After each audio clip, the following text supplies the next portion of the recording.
gosto de pregar aqui em séries, porque quando a gente prega no domingo, a gente fica um pouco, eu fico na segunda e na terça ainda meditando, ruminando, se assim posso dizer, na palavra que foi pregada. Geralmente, Deus vai falando assim, aprofunda mais aqui, vai mais fundo aqui, mergulha mais aqui. Nós estamos agora finalizando quase 2 meses de série de mensagens. Eu acho que a série de mensagem mais longa quase que nós tivemos até hoje na igreja é a Brasil Olha para Cima, porque a gente prega e Deus fala, tem mais aí. Aí a gente prega, Deus fala, tem mais aí. Como fala tem o jargão do pregador, Ele fala assim, o poço é fundo, mas a minha corda é curta, para puxar água. É mais ou menos assim, toda vez que a gente tenta, Deus fala, tem mais água nesse poço, tem mais água nesse poço, se aprofunda. E essa semana eu vou falar para você que eu fiquei muito incomodado. Deus me incomodou muito, porque não sei quem estava aqui no último domingo à noite, mas eu falei um pouco sobre um ambiente de oração. Porque essa é uma série de oração, nós estamos num clamor até os dias da eleição, e eu falo, o que acontece em um ambiente onde o povo de Deus ora?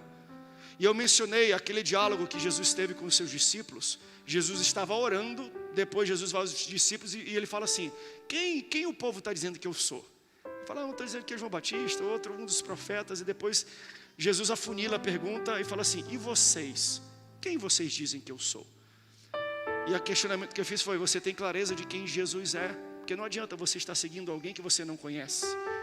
Aí Pedro fala assim, tu és o Cristo, tu és o Filho do Deus vivo.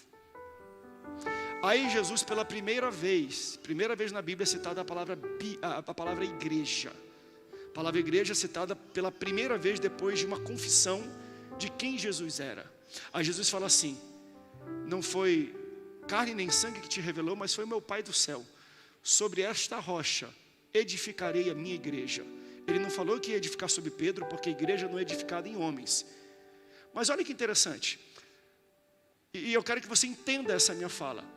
O que Jesus estava falando ali necessariamente não é assim, eu vou edificar a igreja em mim, Cristo, não. O que Jesus estava falando é, eu vou edificar a minha igreja em cima desta revelação de Cristo que você teve. Sabe por quê? Porque para muitas pessoas, Jesus é quem dá dinheiro. Para muitas pessoas, Jesus é quem dá saúde. Para muitas pessoas, Jesus é quem traz a pessoa amada em 3 dias. Para muitas pessoas, Jesus é quem ajuda a enriquecer. Para muitas pessoas, Jesus é quem melhora a empresa. Mas para muitas pessoas, Jesus não é um Cristo, não é um Salvador e não é o Filho do Deus vivo.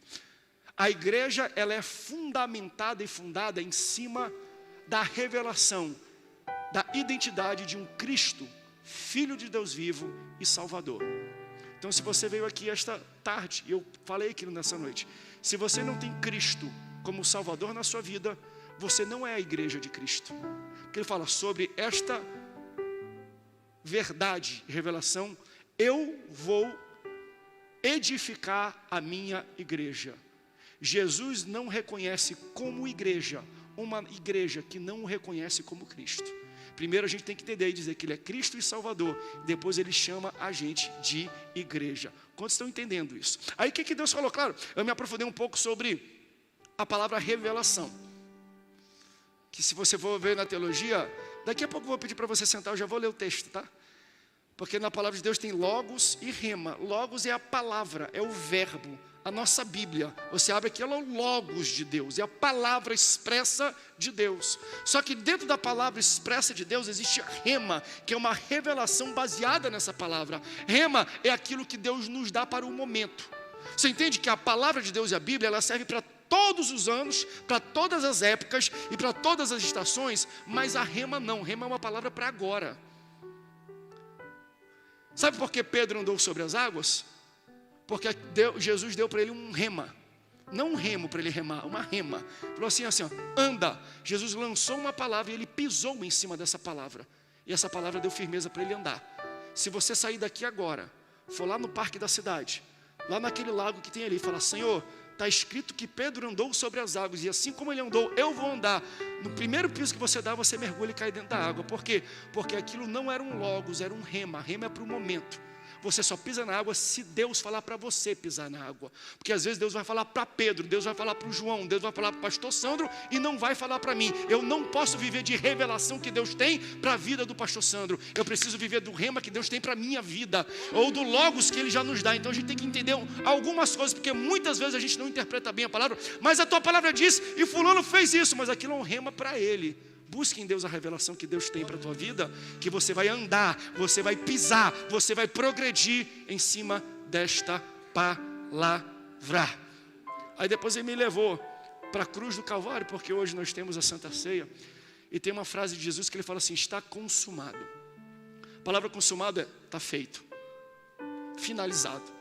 Não existe mais nada que Jesus precise fazer na tua vida. Não sei se você sabe disso. Toda a resposta que você precisava já existe na cruz. Toda a cura já tem na cruz. Toda a prosperidade já tem na cruz. Todo socorro já existe na cruz. É preciso que Ele fala, eu terminei o meu trabalho, já está consumado. Ele subiu, está sentado à direita do Pai e Ele não vai ficar de pé. Porque tudo que Ele precisava fazer por você, Ele já fez. Pastor, se Ele já fez tudo, por que eu não recebi? Se Ele já respondeu as minhas orações, por que eu não recebi? E é sobre isso que eu quero pregar hoje. O nosso problema não é de resposta, o nosso problema é de acesso. As respostas já foram dadas, a palavra já foi decretada, o trabalho já foi feito, o sacrifício já foi executado. Mas por que ele não chegou a mim? Isso não é um problema de resposta, é um problema de acesso. Hoje eu vou ensinar para você como é que você acessa as respostas de oração que Deus já concedeu na sua vida. Quem está precisando acessar algumas respostas de oração, abra comigo em Efésios capítulo 1, versículo 3. Meu Deus, eu sinto a presença do Senhor aqui já nessas palavras. Isso aqui é só para quem quer acesso, tá? Quem não quer, não tem problema, pode ficar caladinho, pode ficar sentadinho. Mas quem precisa acessar aquilo que Deus já te concedeu, já consumou na sua vida, você precisa ver isso aqui. Efésios capítulo 1, versículo 3 diz assim, só esse versículo. Bendito o Deus e Pai do nosso Senhor Jesus Cristo, o qual nos abençoou, olha aí, ó, com todas as bênçãos espirituais nos lugares celestiais. Diga bem alto, eu fui abençoado com todas as bênçãos. Mais alto, com todas as bênçãos espirituais nos lugares celestiais. Esse texto aqui, ele está corroborando o que eu disse. Todas as bênçãos já foram dadas. Ele não falou que algumas bênçãos. Ele não falou que as grandes bênçãos. Ele não falou a maioria das bênçãos. Ele falou assim, todas as bênçãos já foram nos dadas. Só que elas estão aonde? Nos lugares celestiais. Nosso problema não é de resposta. Nosso problema é de acesso. Abra comigo agora para eu poder aplicar esse texto e a gente entender que acesso é esse. Onde eu preciso acessar, pastor? Gênesis capítulo 1, eu vou dar uma EBD para você aqui nessa tarde. E à noite também, vou ministrar essa mesma palavra. Gênesis capítulo 1, versículo 3. Me acompanhe com a sua leitura, que eu vou pular alguns versículos, me acompanhe a leitura, tá bom? E disse Deus, haja luz e houve luz, versículo 3. E viu Deus que era boa a luz. Versículo 10. Chamou Deus a porção seca a terra, e o ajuntamento das águas chamou de mares. E viu Deus que era bom. Versículo 12. E a terra produziu erva dando somente conforme a sua espécie, e a árvore frutífera, cuja semente está nela conforme a sua espécie. E viu Deus que era. Versículo 16. E fez Deus os grandes luminares, o luminar maior para governar o dia, o lumiar menor para governar a noite, e fez as estrelas. E Deus o pôs na expansão dos céus para iluminar a terra, e para governar o dia e a noite, e para fazer separação entre luz e trevas. E viu Deus que era. Versículo 21. E Deus criou as grandes baleias e todos os répteis de alma vivente que as águas abundantemente produziram, conforme as suas espécies, e toda ave de asas conforme a sua espécie. E viu Deus que era. Versículo 25, para você dar o último bom nessa noite. E fez Deus as feras da terra conforme as suas espécies, e o gado conforme a sua espécie, e todo réptil da terra conforme a sua espécie. E viu Deus que era. Tome o seu assento dando glória a Deus e aleluia. Se você ama a palavra de Deus, diga bom. Deixa eu explicar para você o que está acontecendo nesse texto de Gênesis. Deus está criando todas as coisas. Deus está no modo criativo. Então, Deus cria, depois de criar, Ele olha e Ele elogia o que Ele criou. Ele cria, Ele olha e Ele louva o que Ele criou. Sabe por quê? Você tem que louvar a Deus nessa noite, em todos os momentos, porque se você não louva a Deus, Deus se louva. Se você não louva a Deus, Deus levanta alguém melhor do que você para louvar a Ele. Você não entenda, Deus não precisa do meu louvor, sou eu que preciso louvar a Deus. Sou eu que sou abençoado quando eu louvo a Deus. Eu amo o meu Deus, por quê? Porque se ninguém louva, ele não entra em crise, ele não fica chateado, ele não fica emburrado. Se você não louva, Deus se louva, Deus se engrandece, Deus se abençoa. Até esse momento não existe humanos, pessoas para louvar a Deus. Então Deus cria, Ele mesmo olha e Ele fala, rapaz, eu não sei se Ele fala rapaz, né? Não sei qual é a palavra que Ele fala para si mesmo, mas Ele fala, tu é bom mesmo. E disse Deus que era bom. Então, entenda, existe um padrão na criação. Deus cria, Deus olha, Deus elogia e Deus abençoa, dizendo que é bom. Então nós lemos somente alguns versículos, onde Deus cria as coisas. A gente viu criação na terra, a gente viu a criação no mar, e a gente viu criação no céu, e Deus, depois de criar, disse que era bom. Nós somos do versículo 2 até o versículo 25, pulando em etapas, mas tudo que Deus criava nos estágios, Ele dizia que era bom. Mas se você voltar para o versículo 6, coloca para mim na tela o versículo 6 desse capítulo.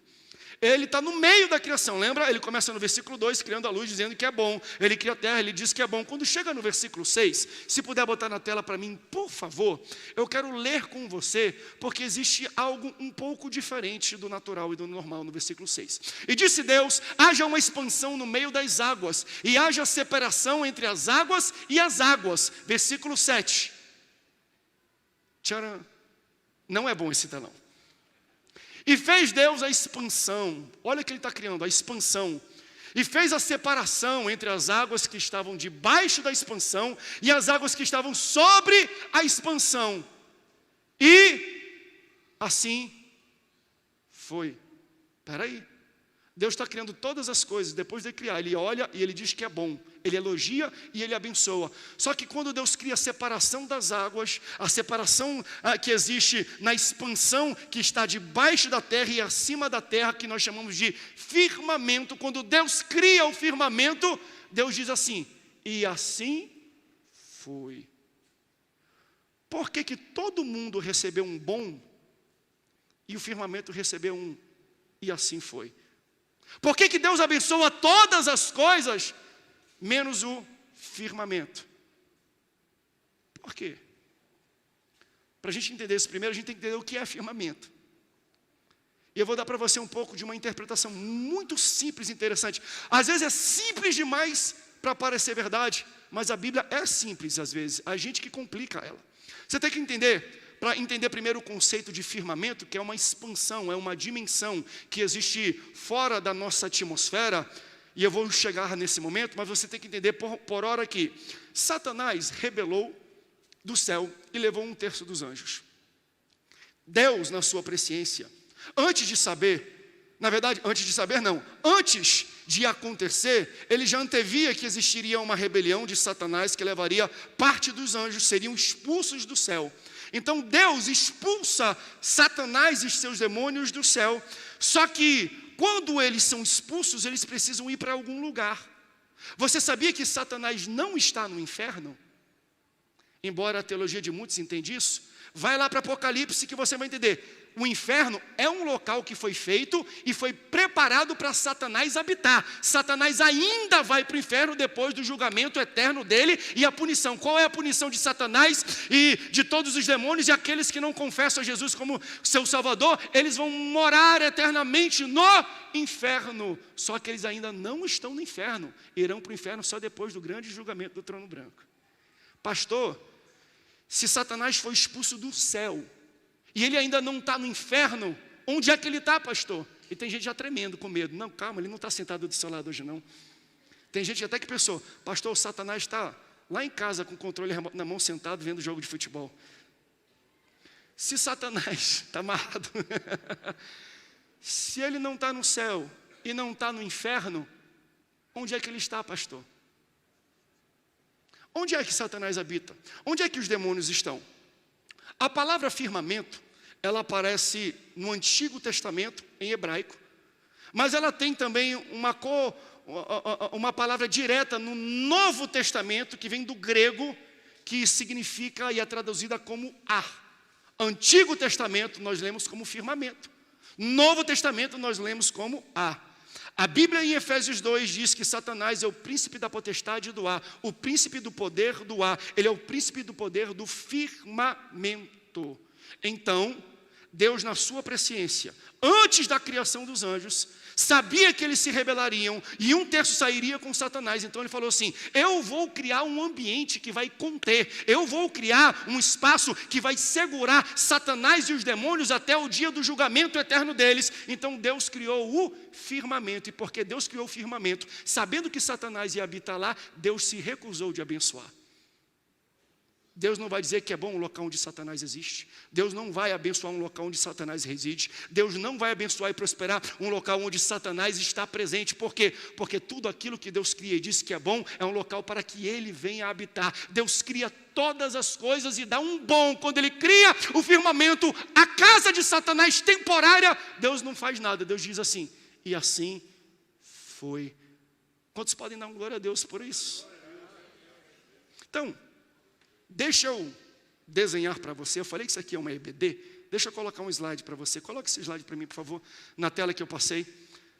Está esquisito esse slide, mas tudo bem. Eu acho que eu que fiz errado, né?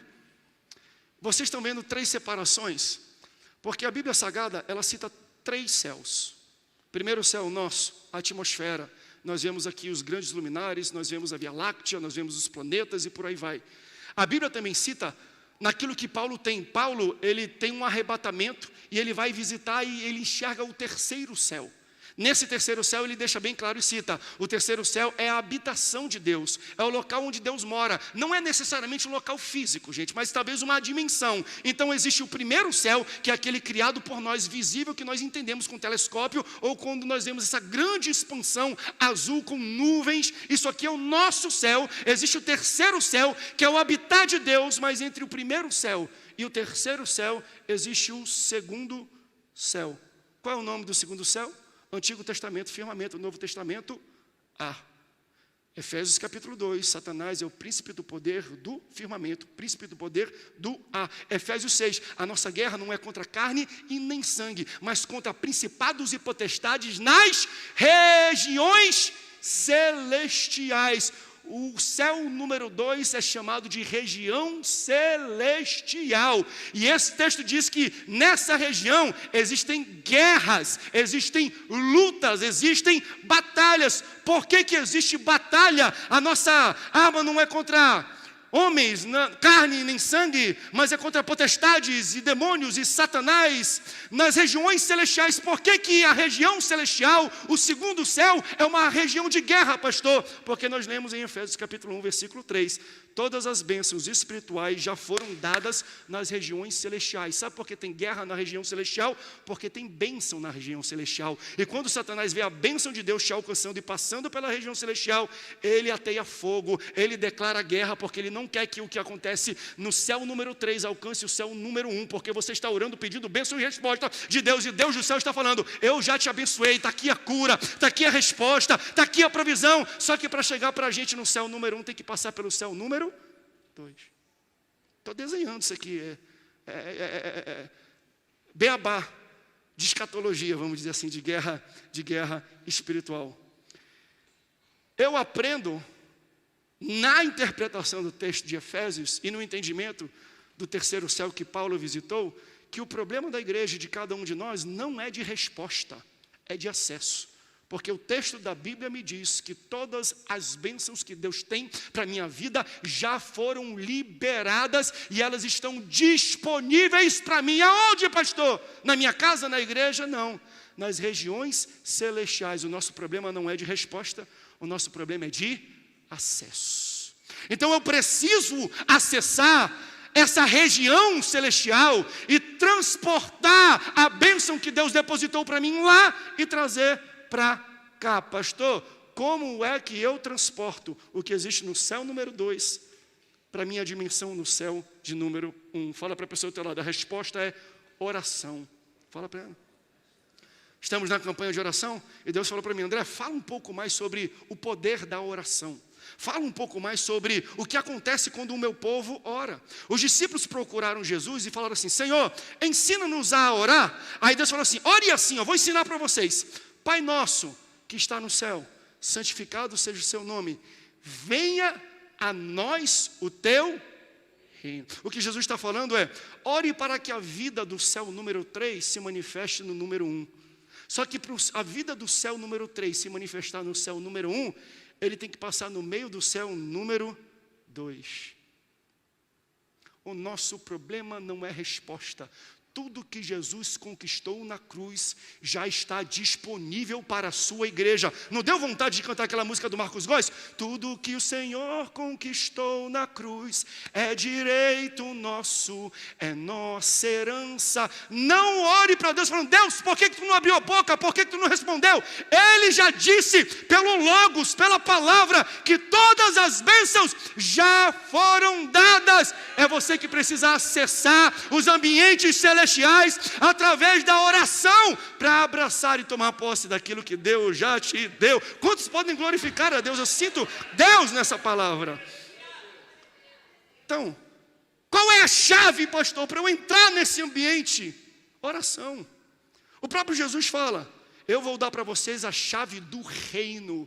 Tudo aquilo que vocês ligarem aqui na terra. O que é isso, pastor? Oração de concordância. Quando eu chego com o pastor Sandro e com a Valéria e a gente ora a respeito dos nossos filhos e das nossas filhas, eu concordo com o milagre de Deus na vida dele, ele concorda com o milagre de Deus na minha casa e na minha vida. Sabe o que isso se chama? Ligar na terra. Toda vez que eu ligo na terra, o texto bíblico fala, assim que vocês ligarem na terra, será ligado no céu. Tudo que vocês dizem sim aqui, aqui em cima será dito sim. Tudo que vocês fecham aqui, aqui em cima será fechado. Tudo que vocês falam não aqui, eu vou falar não aqui. Sabe o que a gente tem que aprender a fazer? A orar em concordância com os irmãos. É por isso que um ambiente de união é onde Deus se faz presente, é onde Deus abençoa, é onde prospera, porque não tem como a gente ligar com ninguém se a gente está brigado com alguém. Como é que eu vou ligar com oração com o irmão, com a minha igreja, se eu estou falando mal, se eu falo mal dele, se eu estou brigado com ele, se eu não olho na cara dele, se eu não consigo nem ver ele, se eu não consigo cumprimentar? Como é que eu quero que Deus derrame as bênçãos do céu, se eu não consigo nem me ligar com meu irmão aqui na terra? Sejamos unidos. Depois de unir, temos que ligar, orar um pelos outros, concordar com o milagre do outro, concordar com a cura do outro. Por quê? Porque essa é a chave que Jesus deixou explícito, a chave do reino do céu, para alcançar o que está no 3 e trazer para o 1, é ligar na terra, oração de concordância. Aleluia. Eu acredito em tudo que a Bíblia diz para mim. Por exemplo, Marcos capítulo 11, versículo 24, tudo que vocês pedirem em oração, crendo, recebereis. Eu já preguei uma mensagem inteira só em cima desse texto. Quando eu vou crer, pastor? Quando eu recebo? Não. Quando eu oro. Quando você ajoelha e você orou, Deus já respondeu. Como assim? Porque se Ele conquistou tudo na cruz do Calvário, antes de você orar, Ele já mandou. Antes de você orar, Ele já perdoou. Calma aí, pastor. Deus, se eu estou debaixo da aliança com Jesus, todos os meus pecados do futuro, Ele vai perdoar? Quando Jesus morreu na cruz, todos os teus pecados estavam no futuro? Ele vai me perdoar até o que eu vou fazer amanhã? Se você está debaixo da aliança do sangue dEle, já está perdoado, porque Ele morreu na cruz do Calvário há 2000 anos atrás. Quando Ele morreu, você nem tinha nascido. Todos os teus pecados estão no futuro. Deus já estabeleceu lá atrás o perdão. Só que a gente precisa acessar as regiões celestiais através da união e da oração com concordância. Calma aí, pastor, que história é essa? Nunca ouvi uma pregação nesse sentido, pastor. O senhor está inventando história? Não, eu vou falar para você. Assim que você ora, Deus já mandou resposta. Qual é a prova? Daniel. Você lembra que Daniel se propôs a jejuar e orar? Não por 21 dias, A gente que fala, vamos fazer o jejum de Daniel, 21 dias. Ele fez jejum e oração por 21 dias, porque no 21º um anjo foi até ele. Se o anjo não chegasse, ele continuaria. Ele começou a orar e jejuar por tempo indeterminado. Aí ele começa e se ajoelha quando ele está orando. Quando chega no 21º dia, Daniel capítulo 10, o anjo Gabriel, o anjo mensageiro, acredita-se, porque ele aparece para Maria, ele aparece para José, ele aparece para os pastores. Então Deus, quando quer enviar uma mensagem para alguém, ele manda o anjo mensageiro Gabriel. Gabriel vai até Daniel e bate nele e fala assim: levanta-te, varão valoroso, porque desde o primeiro dia que você se propôs a se ajoelhar e a orar e a jejuar a Deus, Deus ouviu a sua oração e no primeiro instante Ele enviou a resposta que você tanto precisava. Só que eu fiquei retido. Assim que ele ouviu a sua oração, ele me enviou, eu vim. Só que eu fiquei retido pela potestade da Pérsia. Eu fiquei parado, porque Deus me enviou do número 3 para chegar no número 1, só que eu tive que passar pelo número 2. Quando eu cheguei nas regiões celestiais, a potestade e o principado do rei da Pérsia me travou e a gente entrou numa guerra e eu fiquei travado, guerreando durante 21 dias. Isso aqui não é um homem, é um anjo falando. A resposta já está na minha mão, Deus já enviou, só que ela não chegou a você porque ela ficou presa e retida no número 2. Na guerra que acontece nas regiões celestiais. E aí você vai ter que entender, Gabriel é um anjo mensageiro, é um anjo que manda mensagens, que manda recados, que fala, que se faz ouvir. Existem algumas linhas teológicas que dizem também que depois que Lúcifer, que é um anjo da música musical, foi expulso, Gabriel foi liderar o louvor, vamos dizer assim. Vai lá, você toca sobe lá para liderar o louvor e cantar junto. Também dizem que assim como ele sabe entregar mensagem, ele sabe louvar. Ele é um anjo também musical, é um anjo de louvor. Só que quando ele chega na região celestial trazendo a resposta, ele fica parado, ele fica travado. E ele fala assim, eu fiquei por 21 dias, quando eu mandei mensagem, quando eu fiz a minha voz ser ouvida no céu por Deus, e falei, eu preciso de ajuda. Aí Deus enviou o arcanjo Miguel, aleluia, um arcanjo de guerra, chefe das milícias celestiais. Miguel é aquele que quando ele aparece é tipo Bob, ele não aparece para fazer, vem que carteira de motorista, quando ele entra para resolver as coisas. Então, fique com muito medo quando você tem uma visão, pastor, eu fui para casa e Deus enviou um anjo, eu vi um anjo com um escudo muito grande, com uma espada muito grande. Cuidado, quem tem escudo e espada é o arcanjo Miguel, é um arcanjo de guerra. Quando ele chega para resolver a parada. Não queira ver Miguel na sua frente. Mas ele falou assim, eu chamei o arcanjo de guerra Miguel e ele veio, chefe das milícias celestiais, e ele abriu um rombo na defesa do inimigo, e eu consegui passar. E só no 21º dia, eu consegui trazer a resposta que Deus te deu no primeiro dia que você orou. Quando você se ajoelhou para orar, Deus já te respondeu. Lá na cruz do Calvário, Ele já deu a resposta. Lá atrás, Ele já falou, tem cura, tem prosperidade, tem conversão da sua família, dos seus filhos. Já está tudo pronto, já está tudo consumado, já está tudo feito, só que está na região celestial. Por quê? Porque tem guerra. Quem está no número 2 não quer que a bênção do número 3 alcance o número 1. Aleluias, aleluias. Mas sabe o que eu acho bonito? Porque se você for entender um pouco das competências, se fosse na minha versão, eu descrevendo esse texto, seria assim, E Gabriel, um anjo mensageiro, trazendo a resposta de Deus do céu para você, ficou retido nas regiões celestiais em guerras.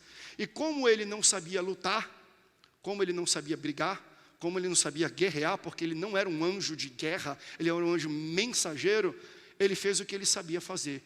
Ele abriu a sua boca, e ele mandou um louvor, e ele emitiu um som, e ele mandou uma mensagem para que Deus enviasse um arcanjo de guerra para abrir espaço e a resposta da sua oração passar. Sabe por que isso aqui é importante? Porque muita gente que está aqui esta tarde não sabe brigar, não sabe lutar, não sabe requerer os seus direitos. Mas se você sabe louvar, já basta, porque Deus vai mandar um anjo quando você louva. Quando você ora, Deus manda um anjo ao teu favor. Quando você suplica, Deus fala, talvez você não saiba se posicionar, talvez você não saiba peitar e enfrentar o que está na sua frente. Basta você fazer como Gabriel fez. Ele também não sabia, ele ficou retido por 21 dias, seguro e segurado e represado pelos inimigos. Mas se você nessa tarde entender que quando você abre a sua boca para orar, quando você concorda com alguém, quando você liga na terra, Deus manda o arcanjo de guerra Miguel para abrir espaço e trazer resposta para a tua vida, para a tua casa, para a tua família. Então muita gente aqui tem 5, 10, 20 anos de resposta de oração que já foi dada, só que está represada na região celestial. Tu imagina, já viu? Eu não sei se dá para fazer isso, mas se pegasse uma caixa dessa de 20 mil litros e abrisse na hora, se eu ficasse debaixo, eu ia morrer esmagado. Não peça tudo de uma vez não, porque senão você vai ser esmagado por tanta bênção. Mas você imagina, numa tarde como essa, que nós vamos daqui a pouco orar e concordar uns pelos outros. Você imagina Deus derramando resposta de 15, 20, 30 anos que está represada sobre a tua vida? Você entende o tamanho da bênção daquilo que Deus pode fazer aqui nessa tarde, quando nós concordarmos um com o outro, e nós ligamos na terra, e nós falamos assim seja. Eu estou orando pela tua vitória, pela tua saúde, e pela tua família. Gente, eu vim aqui essa tarde, já estou terminando, se o louvor quiser subir, porque eu sei que tem Santa Ceia aqui, eu vim só dizer isso rapidamente para vocês. O nosso problema não é de resposta. Pare de orar pedindo resposta de Deus, quando Deus através da sua palavra disse assim, ó, a resposta já foi dada, a resposta já foi entregue, só que ela está nas regiões celestiais. Para você gravar isso no seu coração, repita após mim, eu não tenho problema de resposta, eu tenho problema de acesso. A resposta vem de Deus, o acesso é seu. Como foi que Gabriel conseguiu romper as barreiras inimigas para trazer a resposta? Quando ele mandou uma mensagem, quando ele abriu a boca, quando ele pediu por ajuda, quando ele clamou, quando ele emitiu um louvor, uma adoração, um glória a Deus. Quem sabe, tem gente essa tarde que está a 2 glória a Deus de receber 20 anos de resposta de oração. 3 pessoas deram 2 glória a Deus e já vão receber. Quem sabe tem pessoas aqui que estão a 1 aleluia, de verdade, a 1 clamor, a 1 oração, a 1 concordância de Deus falar, ei, lembra 10 anos atrás, você nem ora mais sobre aquilo, porque você desistiu achando que Deus não responderia. Deus respondeu no primeiro dia que você se colocou aos pés dele em oração, só que a resposta ficou retida num ambiente celestial, que você nunca procurou acessar, que você nunca buscou saber como é que funciona, para você ir lá e extrair de Deus o que Ele já te deu. Todas as bênçãos espirituais já estão disponíveis, só que elas estão nos lugares celestiais. Você pode ficar de pé? Dando glória a Deus, aleluia. Eu creio que nessa tarde tem resposta. Eu creio que nessa tarde tem saída. Eu creio que nessa tarde tem livramento. Eu creio que nessa tarde Deus vai enviar um anjo para romper as barreiras do inimigo, para trazer o que você tanto sonha, o que você tanto ora, o que você tanto precisa, o que você tanto busca, o que você tanto espera. Nós temos que acessar e abraçar e ir ao encontro do que Deus já nos deu, já nos concedeu, já nos enviou, já nos respondeu. Posso aplicar isso de maneira física, vamos dizer assim? Entenda, se Jesus na cruz do Calvário, pode subir aqui já, pastor Sandro, e Valéria para fazer, se aquilo que nós vamos simbolizar através da Santa Ceia, a morte de Jesus na cruz do Calvário, se ele quando está lá em cima fala, consumado, está pronto, está feito, eu já te dei vitória. A minha vitória não vem pela resposta do meu chefe, não vem pelo resultado do exame, a minha vitória já veio pela cruz. Então, eu não luto para receber vitória. Eu já sou vitorioso. Pastor, então por que eu luto? Por que eu me esforço? Nós não lutamos para vencer. Nós lutamos para ocupar o que já foi vencido por Jesus na cruz do Calvário. Coloque isso no seu coração. Moisés, leva o meu povo. Eu os guiarei para uma terra que emana leite e mel. Eu tenho uma terra da promessa que é deles. É deles. Já tem um nome. Já está com a escritura. Está aqui o documento. Só que quando eles saem do Egito e vão entrar na terra prometida, já tem gente morando lá. Já tem povos lá. Já tem pessoas que edificaram lá. Mas eles não vão lutar para ter vitória sobre o povo. Eles vão lutar para ocupar aquilo que já era deles. Eu não sei se você entendeu isso ainda. Porque quando eu luto da posição de vitorioso, eu já sei o resultado da luta. Você está entendendo? Se Deus falou, a terra é de vocês, eu posso estar em 10, eles podem estar em 1000. Se eu lutar contra eles, eu venço. Por quê? Porque a terra já é minha. Eu luto da posição de vitorioso. Deus fala isso para a gente, para colocar fé no nosso coração. Se o coral quiser subir, pode subir também. Porque nós da igreja não lutamos para a vitória, nós lutamos da vitória. Nós temos a certeza que o resultado que Deus nos concedeu já é vitorioso. Qual é o grande problema do povo de Israel? É que eles nem subiram para o ringue.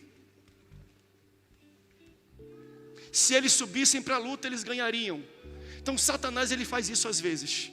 Olhe para mim. Satanás sabe que se você subir no ringue, você ganha. Então o trabalho dele não é para mexer na sua competência, é para afetar a sua confiança. Porque ele sabe que você tem competência o bastante, que se você sobe, você ganha.